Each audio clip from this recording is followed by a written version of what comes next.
Olá pessoal, meu nome é Alfredo Júnior Paiola Albres, professor da Universidade Federal do Paraná, supervisor do Grupo Sul de Pesquisa. Estamos aqui hoje numa área onde tem um experimento com capim-pé de galinha, Eleusine indica. Então é um dos nossos experimentos, um dos muitos experimentos que a gente conduziu nessas últimas safras. Esse aqui é um experimento, digamos, médio, tem aqui 60 parcelas, né, são 15 tratamentos com suas 4 repetições.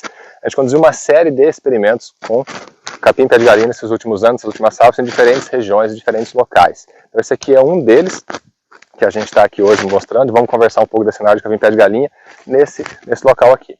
Um dos primeiros pontos que a gente chama atenção no capim-pé de galinha, que hoje é uma das plantas que com certeza mais me preocupam ao nível de Brasil como um todo, que vem crescendo muito em várias regiões do Cerrado, não só no Cerrado sul do Brasil e assim por diante. É uma planta extremamente complicada de controlar, sempre foi, começa às vezes pelas beiras de estradas, áreas mais compactadas, e aí vai se espalhando, vai entrando dentro da lavoura, vai se aumentando e nos rastros pulverizadores e assim por diante. É uma planta que produz bastante semente. Essa semente normalmente ela germina onde ela tem um pouco mais de contato com o solo, ou seja, onde o solo está um pouquinho mais compactado. Depois a gente pode até mostrar, a gente fez um pequeno teste, digamos assim, visual demonstrativo, compactando um pouco a área, onde se passava com o rastro da caminhonete, tinha uma compactação um pouco maior, ela tinha um fluxo maior de emergência.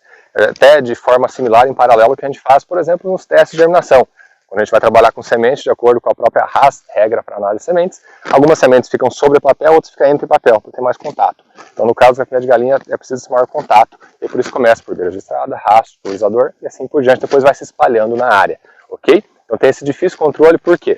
São vários casos de resistência. E como várias gramíneas tropicais, entolceiradas, depois que ela vai crescendo, formando touceira, ela vai armazenando, digamos, um pouco de energia. Ela não tem rizoma, como o capim amargoso tem. Tá? Como a Ditários solares tem, mas ela tem como gramínea qualquer vai ter. Então, nesse como ela vai armazenando energia, vai virando uma touceira e vai crescendo e vai se desenvolvendo. Ela pode ser anual ou até perene, então pode ficar de uma safra para outra, e aí o problema vai ficando de uma safra para outra. Não é como às vezes uma buva, um picão preto, que dá o seu ciclo da semente e senesce. Não, ela vai ficando de uma safra, pode ficar de uma safra para outra em algumas situações. E aí vai causando mais problema, mais perda de produtividade de uma cultura para outra, corta ela numa operação de colheita, por exemplo, ela rebrota, fica na cultura subsequente. Tá? E aí voltando à parte de resistência, então, que é um dos maiores problemas, digamos assim, no que se refere ao controle dessa planta. O porquê ela é tão difícil de controlar, devido aos casos de resistência. Começaram lá atrás e foram se intensificando, tá? Somando resistências múltiplas a glifosato e graminicidas. Lá em 2003 a gente teve os primeiros relatos de resistência, então capim-pé de galinha no cerrado resistente a cialofope, fenoxapropis e cedoxidin. Isso em 2003. Aí seguindo um pouco mais de tempo à frente, lá em 2016 foi relatada então a resistência a glifosato. Capim-pé de galinha resistente a glifosato. 2016. Aí um pouquinho mais para frente, em 2017, então foi verificado, né, a resistência dele, além de glifosato, uma resistência múltipla daí a graminicidas. Então, a loxifop e noxaprop. E aí, um pouco mais à frente, foi se verificando também a resistência, 2017, assim por diante, a resistência dele também a clethodim, por exemplo. Então, foi se atualizando esses casos de resistência. Esses últimos anos, então, a gente vê um aumento progressivo dessas áreas de capim-pé de galinha, Eleusine indica, resistente a glifosato e a inibidores da ACCase, FOP e DIN. E aí, isso aí vai deixando muito mais complexo esse controle. Por quê? Eu controlava muito bem ele, a gramínea, né?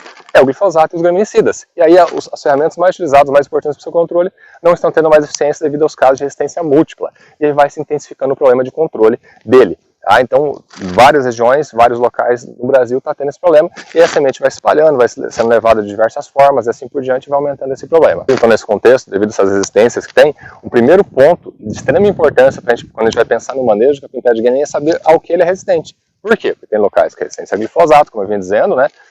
E aos FOP-DIN. Mas não é todo lugar que é assim. Tem lugar que ele não tem ainda uma resistência a glifosato.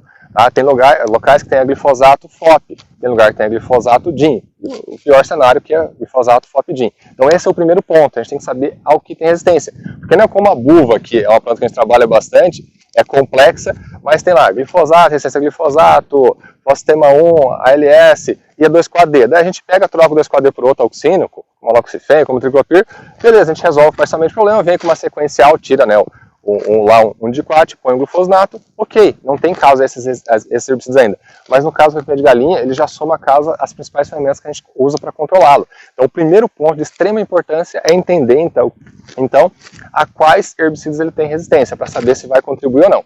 E pensando nesse compilado de experimentos que a gente tem nesses últimos anos, por exemplo, pessoal, às vezes a gente põe lá a mistura do ACCase com o glifosato, e se tem um bom resultado. Às vezes não, às vezes o glifosato até atrapalha na mistura, ou seja, dependendo da resistência que a gente tem, não só ao mecanismo do herbicida, mas também o mecanismo de resistência que a gente tem naquela planta, a mistura às vezes de glifosato com o ACCase pode atrapalhar o controle. Então a gente às vezes tira o glifosato e mantém o ACCase. E dentro do ACCase, os FOPzinhos tem diferença entre eles. Por exemplo, tem lugar que o oxifop não controla bem, mas o xalofop controla bem. Tá? Então assim, isso vai variando de local para local. E aí, tem lugar que o xalofop e o oxifop não controla bem. E aí vai lá, o cletogênio tem um bom controle, tem lugar que não. Então isso é muito variável de acordo com a região, de acordo conforme está esse status da resistência. A gente tem que saber monitorar isso daí. E aí a partir disso vem a importância de experimentos como esse, que a gente vai testando possibilidades de controle para os piores cenários. Ou seja, plantas bem desenvolvidas, e aí bem desenvolvidas e com vários casos de resistência somado. E a gente vai tentando driblar isso daí para tentar ter um bom controle na frente. E numa parte 2 desse vídeo a gente vai falar um pouquinho mais sobre esses resultados que a gente tem nesses últimos anos e possibilidades de manejo que a gente tem.